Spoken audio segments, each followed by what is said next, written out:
in its purest form, how is a communist government intended to be structured? And, how does that, in contrast to what we see in terms of, say, capitalism, you see the class struggle between the bourgeoisie, as you listed, which is kind of like the rich upper class, versus the proletariat, which is like the poor working class. Well, the ultimate goal of Marxism is a society with so much wealth and so much abundance and no scarcity and no lack of resources, just vast material abundance, so much abundance that the need for any state or coercion can fade away, that all social hierarchies and inequalities can fade away. I think Marx, he uses the phrase, he said, labor becomes life's prime want rather than a necessity, meaning a world where people work basically to keep from being bored, to entertain themselves rather than out of necessity. And that is the result of vast material abundance. And that is thousands of years in the future. I mean, that's some kind of high-tech futuristic society that we can't even imagine, right? It'd be like trying to explain to a caveman about, how our modern world works with electricity or gyms where people sweat and don't have to. That's the ultimate ideal.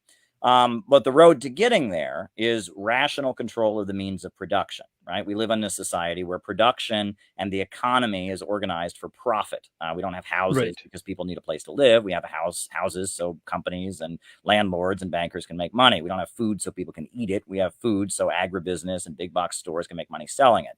The idea is if you get rid of the anarchy of production and the chaos of the profit motive, and you rationally organize the economy, you can increase the level of productive forces. And that capitalism has a built-in problem where technology leads to greater poverty, right? In systems of the past, people were homeless because there just wasn't enough housing. But under capitalism, people can become homeless because there's too much housing, right? In the systems of the past, people starved because there wasn't enough food. But in capitalism, we have a situation where people can actually starve because there's too much food. And more efficient the capitalists make the means of production, the easier it is to produce products, the less you need workers at the assembly line, right? And so fewer and fewer workers are hired.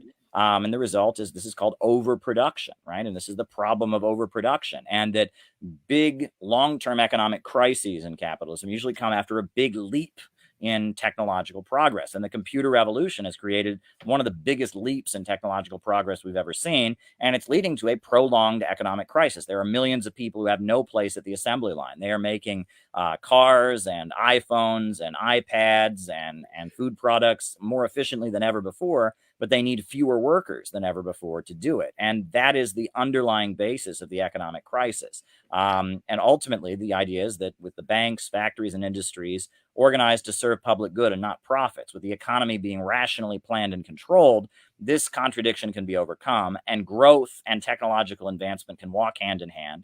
We can rationally plan out the economy to be for the benefit of society and start working toward that ultimate goal of a stateless, classless world, which